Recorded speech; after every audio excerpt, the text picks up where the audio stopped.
CELPIP Speaking Task 2 is all about sharing an experience that you have had. And that's exciting news. You want to know why? You're already an expert on the topic of you. That should get you just a little bit excited about this section of the CELPIP exam. You're going to get the chance, the opportunity to talk about yourself and something that has already happened to you or something that you've already done. Now, I know, even though you can talk about a topic that you already know a lot about yourself, there are still some things that can make this task a little bit challenging, right? But don't you worry. Today, if you're but don't you worry. Today, if you'll sit back, relax, and join me, we'll cover together the most important things that you'll need in order to give the best answer you possibly can on this section of the CELPIP exam. I'll never forget the first few minutes after my family and I set foot in Canada back in the fall of 2015. This wasn't our first trip to Canada, but it was the first time we were coming as a family with the intention to stay and start our lives all over again from zero. If you've been a listener for a while, you might remember that I myself am from Canada, but I moved to Mexico when I was in my early 20s, and I ended up living there for over 16 years. That's where I met my wife, where our 3 boys were born, and where we lived for a long time together outside of Canada. Okay, enough of the backstory. Let's get on with the first few minutes of our first day on Canadian soil as a family wanting to settle here. The first thing that I remember was how nervous my wife and I felt as we were coming in for a landing at the Victoria International Airport. As we got closer and closer to the island, we started to talk about what we were going to tell the customs agents when we arrived.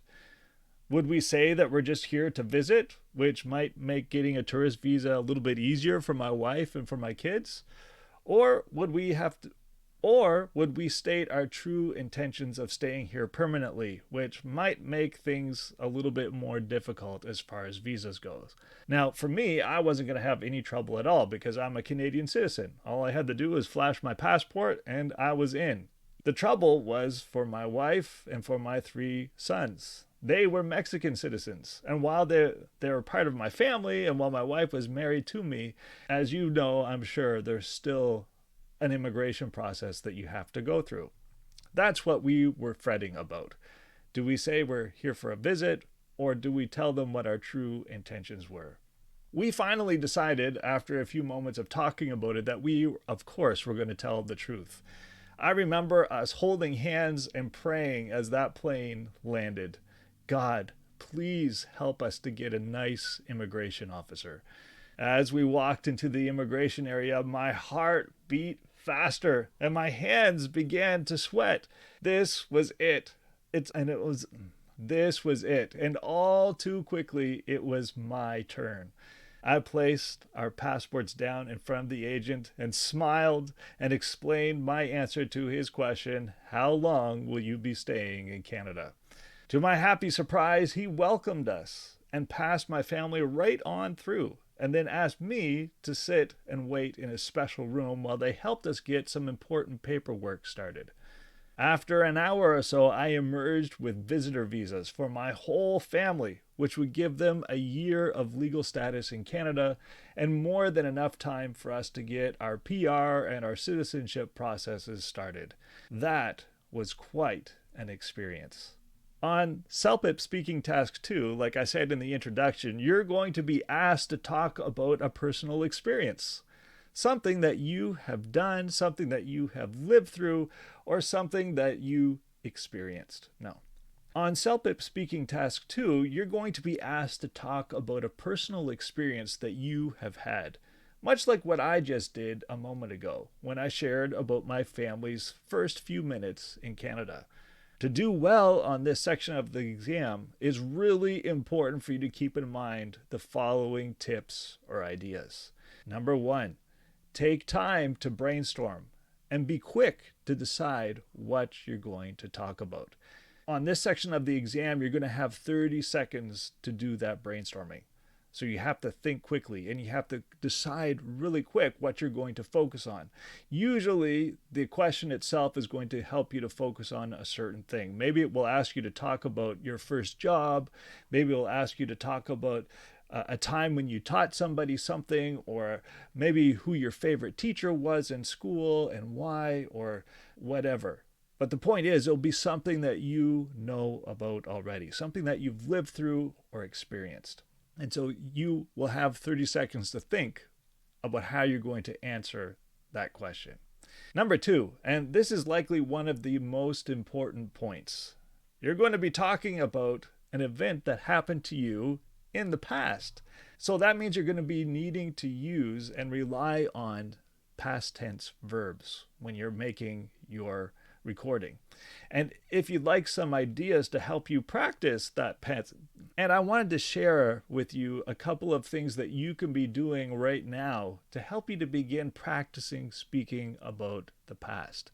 Because sometimes we don't spend a lot of time, focusing our attention on a certain type of verb when we're speaking. We just normally kind of go off and use whatever verbs we need to use when we're speaking. We probably don't even think about the kind of verbs that we use. I know I don't. When I'm talking, I'm not thinking to myself, okay, I need to be using the future tense here because I'm talking about my plans for the weekend. No, nobody thinks like that unless, you're preparing for an exam like the CELPIP, right?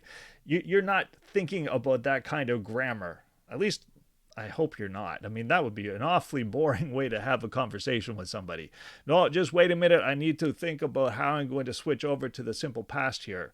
Or wait, I know that I need to be thinking about present tense here, so I need to adjust what I'm saying.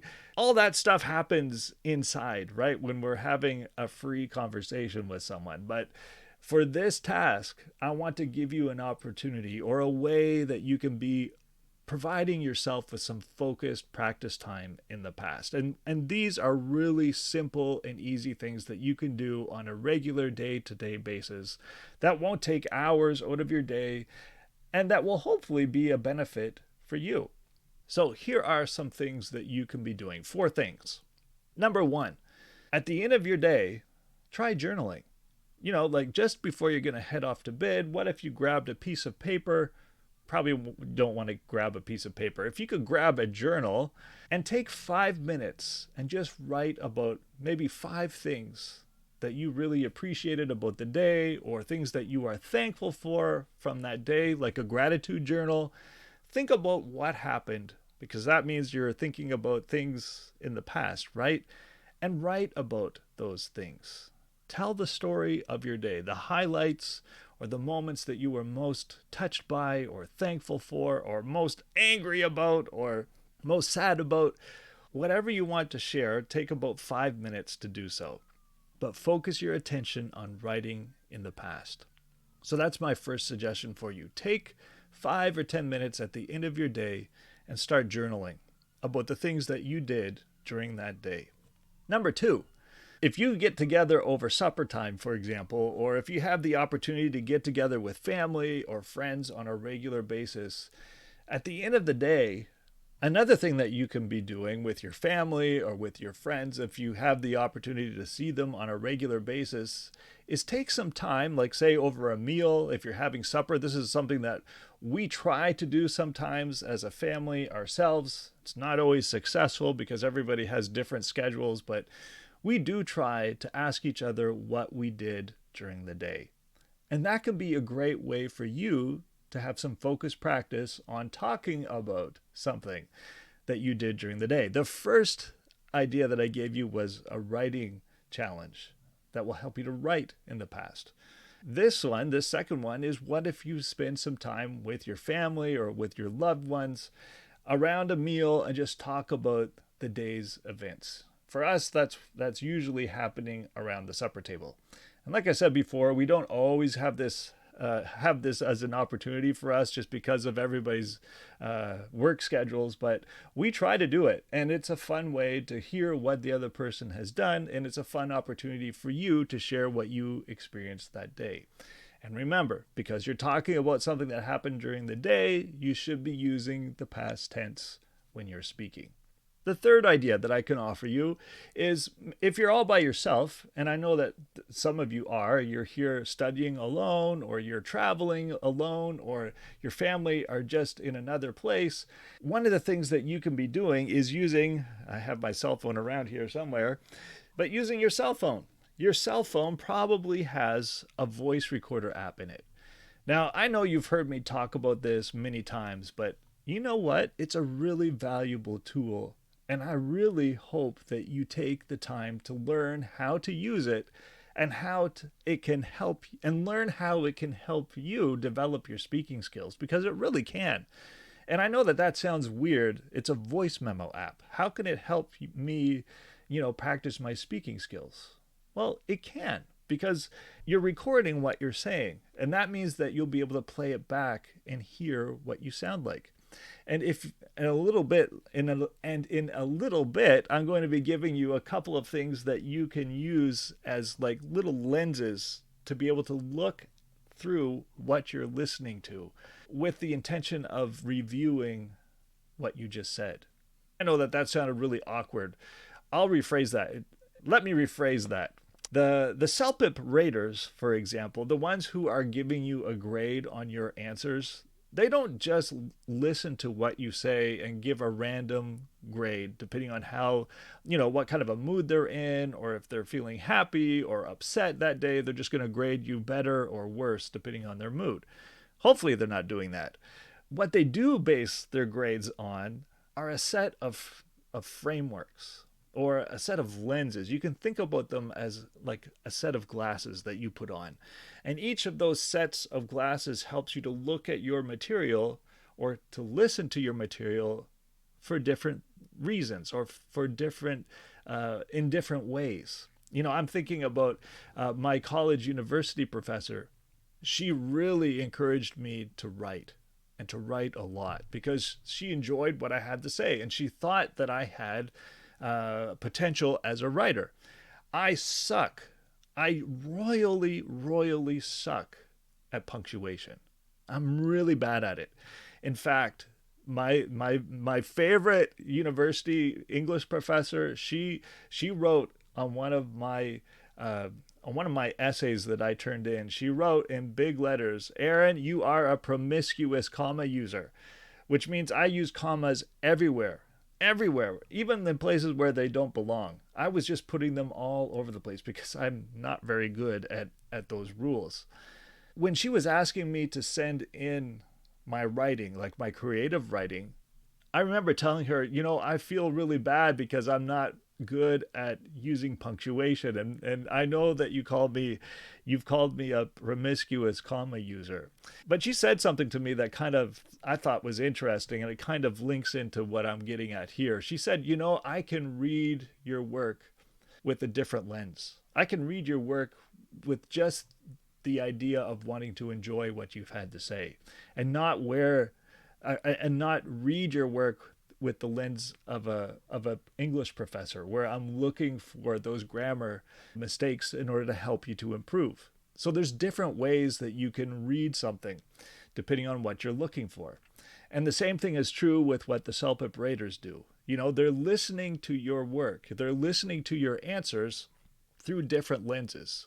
And we'll talk about what those lenses are in a moment.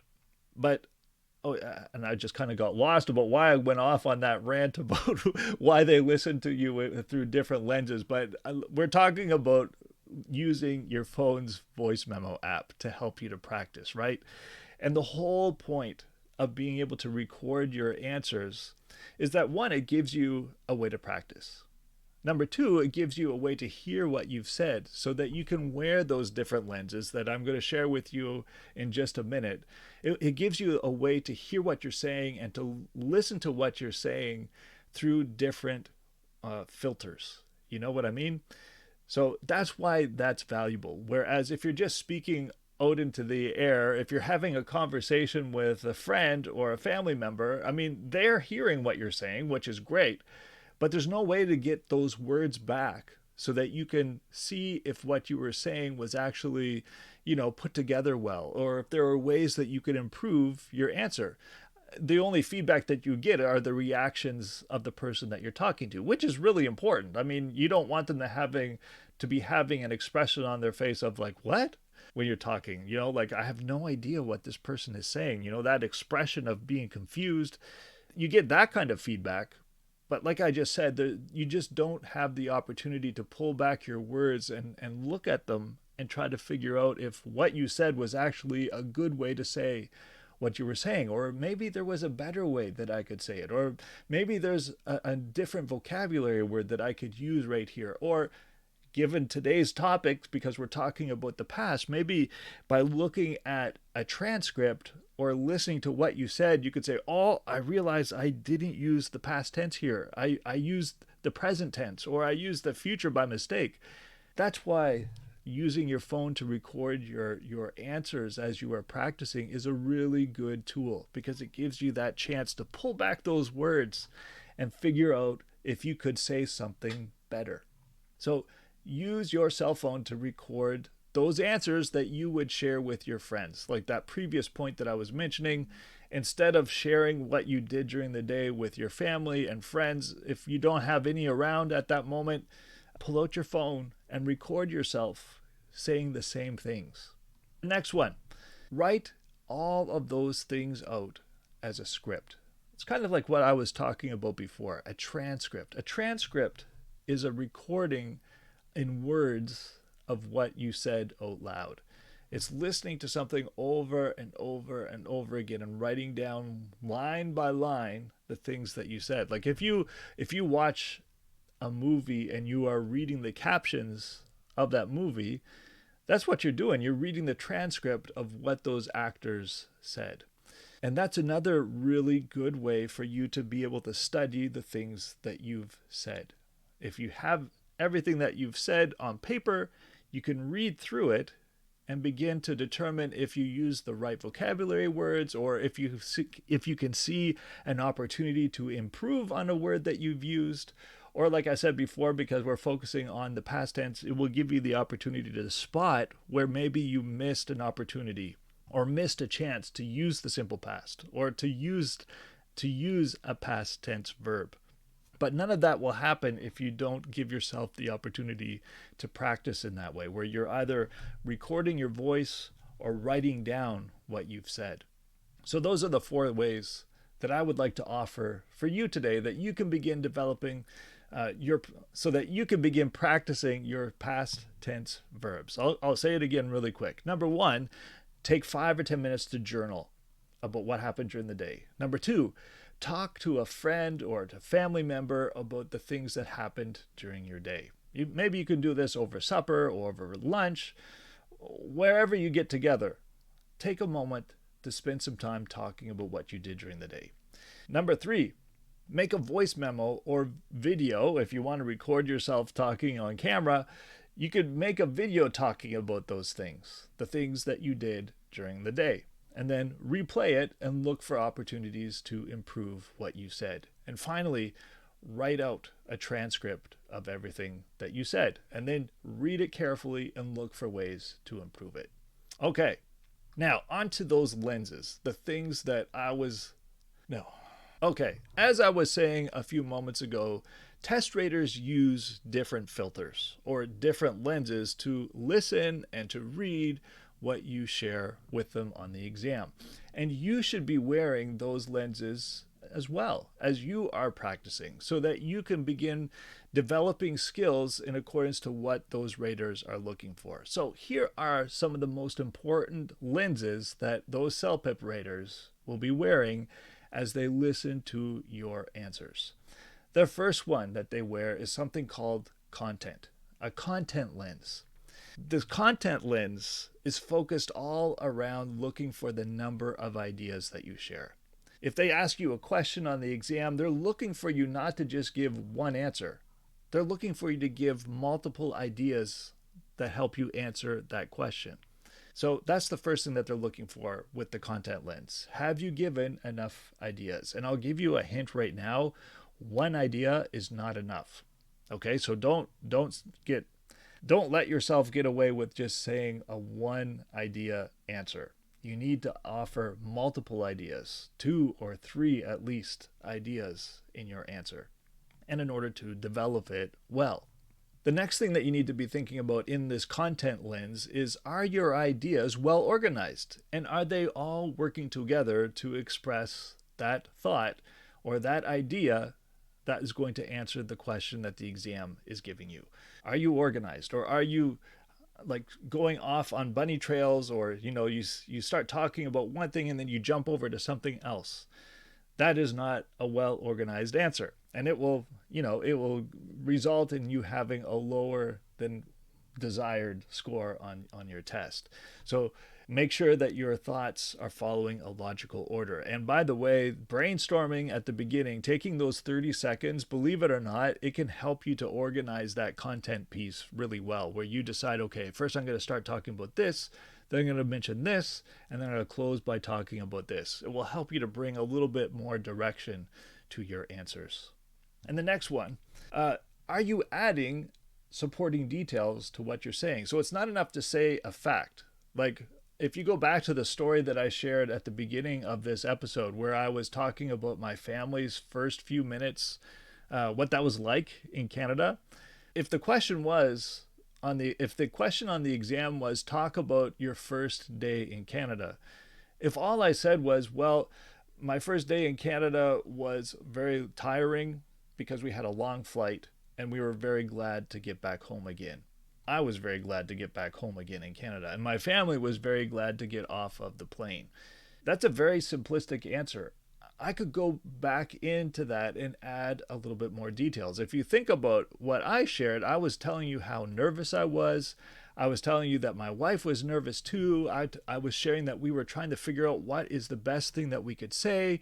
We were so nervous that we decided to pray together, and we grabbed each other's hands. I mean, I could have just said, and we prayed. But I also mentioned that we took each other's hands as we were sitting together on the plane, right? I added a little bit more extra detail. And I even shared with you what the gist or the little idea was behind our prayer. Lord, please help us to find a really nice immigration agent. And then I told you how nervous I was feeling, that my heart felt like it was beating faster and my hands were starting to get really sweaty as I came up to my turn with the immigration officer. So I was adding more details.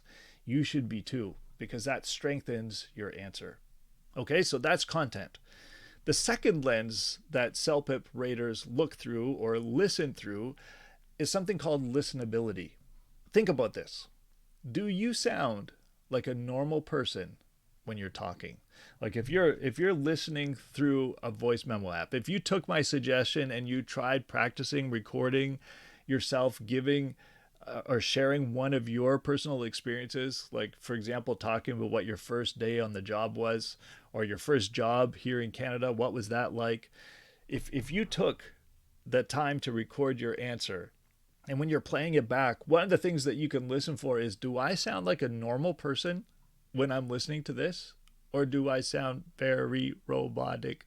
Or is my voice not having any intonation? Is it like sounding really boring?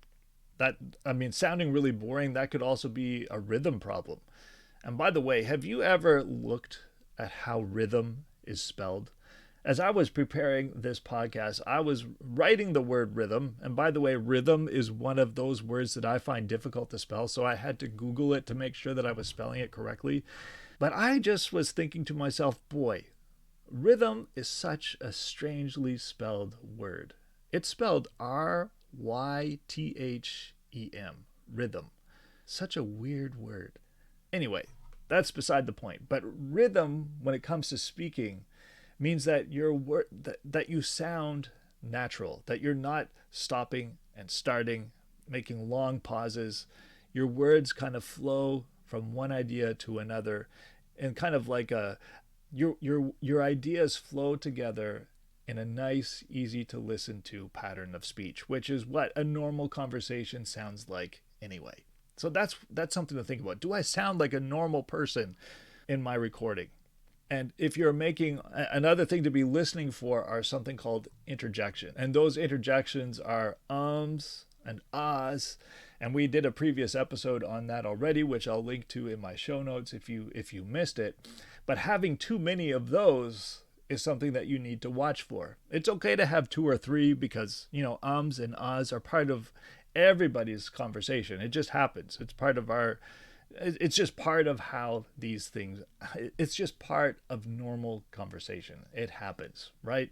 But you shouldn't have those ums and ahs overpower you. I shared in that episode that I'll be linking to how frustrating it can be to listen to a conversation where there's a lot of ums and ahs. And you know what? It happened again on a podcast of all places just today. On the day that I'm recording this, it's a Saturday afternoon. I was listening to a podcast as I was out for a walk, getting a few groceries, and the person being interviewed, oh my gosh, like every second or third sentence, it was an or an ah, and it was so annoying because it was just happening so many times. Don't be that guy. Don't be that girl, the one who uses ums and ahs way too much. And I'll give you a hint. Usually those ums and ahs are happening when we feel nervous or unsure of ourselves. We're hesitating, right? And if you use that tip of recording yourself that I shared previously, that's a really solid way for you to begin reducing that and ah tendency that we have. If that's a tendency that you have, recording yourself and paying attention and hearing it, it's a really good way for you to notice, oh my gosh, I do this a lot, and you'll begin focusing your attention on eliminating those from your speech as much as you can. So please don't underestimate the power of recording yourself and listening to yourself and then recording yourself again, answering the same question. That's how you can make huge improvement. All right. So that vocabulary lens, the listenability lens. Vocabulary comes next. But the listening lens, it's all about sounding like a normal person. If you want to sum it up just in that statement, that's a fine way to do it. Do I sound like a normal person that I would like to talk to and listen to? If I don't sound that way, you should keep practicing to make that go away, to make that weirdness go away, and so that you feel more comfortable and confident with what you're saying. And listenability is also about having a natural rhythm to your words and also making sure that you're not having too long pauses between your words, that those words are joined together and flowing nicely. And like I just finished saying, that you reduce those ums and ahs as much as you can. Okay, on to the next one, the vocabulary lens. The thing that test raters will be looking for and listening for is, are you using your words correctly? Are you using the proper word in the right place? The proper word for the proper way to express your idea, or are they being mismatched? You don't want that to happen. So that's one thing that they're listening for. They're also listening to make sure that you're not repeating yourself. Are you talking about the same idea over and over again? As I was listening to one of the CELPIP webinars about a month or so ago, they highlighted this, and I thought it was really interesting. They showed a transcript of someone who had given their answer many years ago, and they pointed out, they let us listen to it first of all, and then they began to ask these questions. What do you notice about the person's answer? And at first it sounded like it was a good answer. There wasn't a lot of big mistakes. They weren't getting stuck with grammar. Everything that they were expressing made sense. But when we started looking at the transcript, there was something really interesting, and they highlighted it for us. They said this person got a lower grade on their vocabulary because they kept talking about the same idea over and over again, but just using different words. You don't want that to happen. With your vocabulary, you want to be able to express different ideas, not relying on the same phrases, not relying on the same words over and over again, and definitely not expressing the same idea in different ways. Let your words take you forward. Let your words help you to move your story forward and not get stuck on repeating yourself again and again. So that's the vocabulary lens. The last lens that's really important that test raters look through is the task fulfillment lens. And all that really means is, did I completely or did you completely answer the question? And you got to be careful about this one because some of those questions have more than one question nested inside of it. So sometimes it's not just one big question. Sometimes you'll have multiple questions that you need to deal with as you're giving your answer. So that's the first lens that they'll be listening through or looking through as they engage with your answer. Did you completely answer the question? And if you're the one giving your own self feedback on your work, you could be listening for the same thing. Did I really answer the question that I was practicing? Or did I kind of, go off topic? Or did I miss a sub question if there was more than one part to that initial question? Did I completely answer it? The next thing, did you use the right tone for the situation? Like some of those experiences that you're talking about might be in a formal situation, or it might be something that you experience with a family member or a friend, or okay, another important part of the task fulfillment lens is this question. And this one can be a really tough one. Have I spoken for the full amount of time, or as close as I possibly can get it to the full amount of time? With speaking task 2, you're going to have 60 seconds to give your answer. And that's different from speaking task 1, by the way. Speaking task 1, you have 90 seconds, which is a really long time. Speaking task 2, it's shorter by 30 seconds. You have 60 seconds to give your response. And what they're going to be listening for is for you to get as close as you possibly can to that 60 seconds without going over, that you're able to finish what you're wanting to say and give a conclusion by the time that time is up. And definitely, if you've been listening before, you've heard me say this, you don't want to have yourself get cut off when you're giving your answer. That's another way that you can lose points. So you need to focus on sharing your answer before time is up and coming to an obvious conclusion before that time is up, and definitely not getting cut off mid-answer, because that's what happens when you're recording.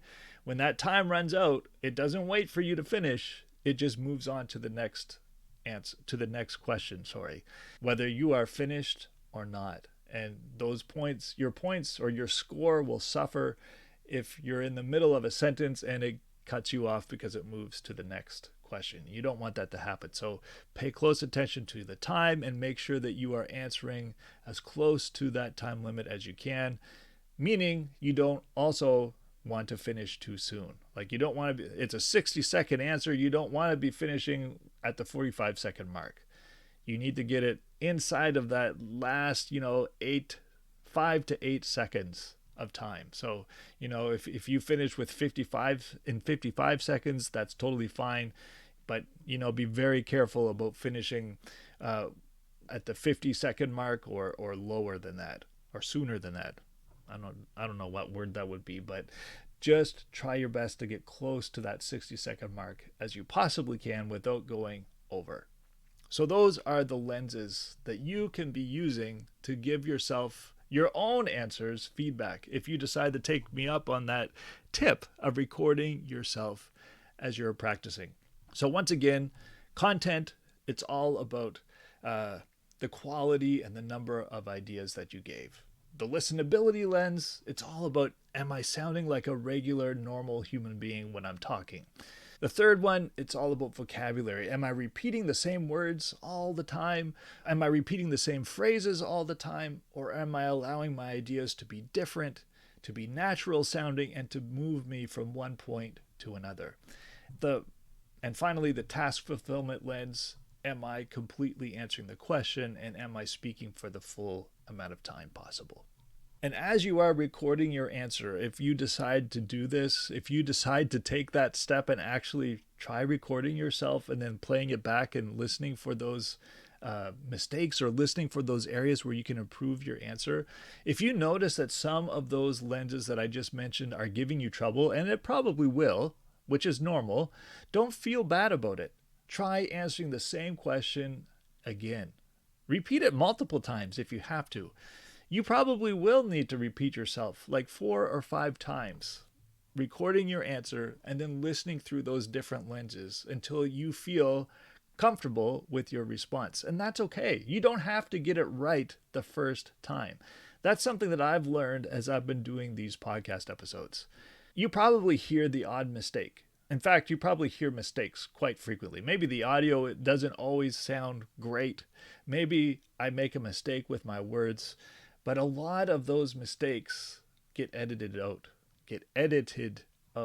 I do editing with what I've said. Oh my gosh. I make lots of mistakes when I'm speaking with you. Some of them I just leave them in because I think they're fun. But other times I do erase them. But when I was first getting started, my friend, you know what? Those mistakes really weighed on me. It made me feel like, oh, I shouldn't be doing this. I'm wasting so much time making mistakes. And at the beginning, when I would make a mistake, I would stop and then go back and start all over again. Can you imagine how long it would take me to record one of these episodes? It would take me so long because I would keep like what I just did. I would make a mistake and then I'd think, oh, geez, I made a mistake. Now I have to go all the way back and start all over again. It took me forever. And I was always beating myself up about the answer, about my recording and thinking to myself, oh, I'm a terrible recorder. I can't do this. Everybody's going to hate this. But you know, the more I did it, and the more I listen to other podcasters, like there's one podcast that I listen to a lot that has helped me to be podcasting. Actually, it's called the School of Podcasting. And the host is a guy named Dave Jackson. If you are interested at all in podcasting, you have to listen to this guy. He's really, really good. And he taught me, as I was listening to his podcast, he taught me all about the power of podcasting is that you can go back and edit all of your mistakes out. You don't have to go back and start all over again. If you realize you've made a mistake, you just stop, make it an obvious break, and then continue from where you left off. And then when you're editing, you'll be able to spot those areas where you made a mistake and just completely edit it out. And the listener has no idea that you created that mistake or that you made that mistake and then you cleaned it up. Nobody knows. Half of the mistakes, probably even more than half, a lot of the mistakes that I've made in this episode, I blot out so that you don't know, right? And that's one of the cool things about practicing in this way. You don't have to feel bad about making mistakes. It just helps you to get better at it. And I think if I'm giving myself an honest feedback, I know I have a lot of things that I can do to improve the way I speak when it comes to making these podcasts. But I do realize that after a year and about 4 months that I've been doing this, I can look back and see that I've grown in confidence. I've grown in my ability to share with you the ideas that I'm thinking in my head. I've just gotten a little bit better at it because I've been doing it again and again. And I want to offer to you that the same thing will happen as you begin practicing in this way, recording yourself speaking, giving a practice answer for one of the CELPIP questions, recording yourself, and then playing it back and trying to hear ways that you can improve yourself. The first few times, you'll probably think, this is horrible. I suck at this. I even hate the sound of my voice. But the more you do it, the more comfortable you will get with this. I really promise you that that is true. And honestly, this is probably the best thing that you can be doing yourself to get ready for the actual exam, because you don't get to talk to a person when you're doing the CELPIP exam. You are recording your voice and talking to a computer monitor. There is no human face for you to interact with. And that can be a positive thing if you get really nervous when you're trying to talk with a real person, especially if it's an examiner. That can set you off. That can make you lose your focus. It can make you lose what you're trying to say because you get so nervous. But for other people, recording to a computer without that without the benefit of, body language and seeing how a person's face is responding, and seeing how a person responds to what you're saying, if you take that away, that can be really hard for a person. And so the more you actually practice doing this, the better prepared you will be for your exam day. Okay. Enough about that.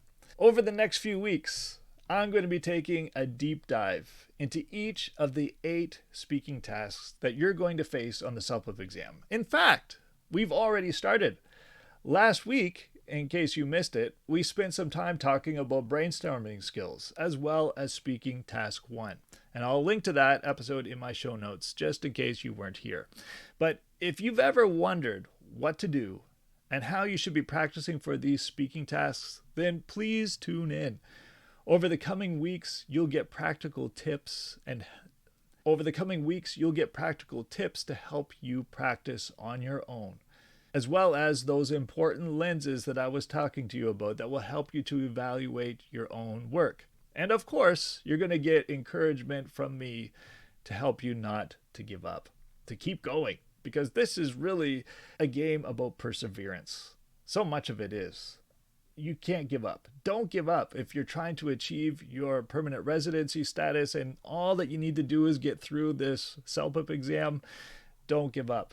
Sometimes it can be a long journey. I've been working with some students who this is like their 3rd time trying to get through the exam.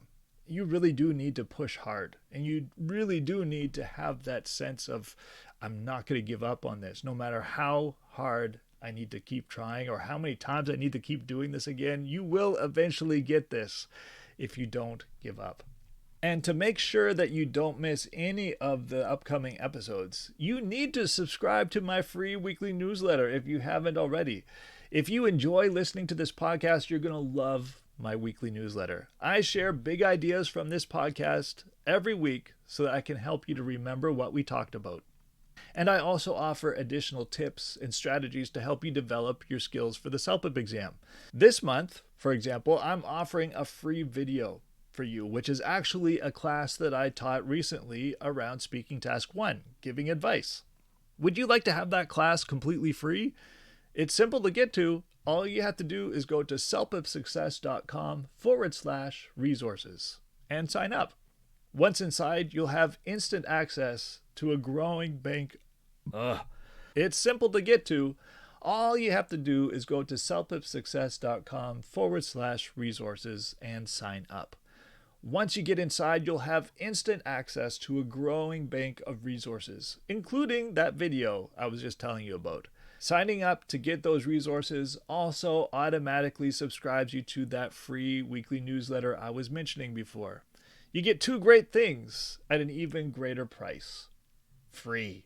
So what are you waiting for, my friend? Head on over to celpipsuccess.com/resources. And that's where a whole bunch. Just head on over to celpipsuccess.com/resources. And there's a bunch of great resources in there waiting for you, as well as that video about speaking task 1. Are you going to get your copy? Don't wait. Grab yours today. That's celpipsuccess.com/resources. And I will see you again next Tuesday. Bye-bye.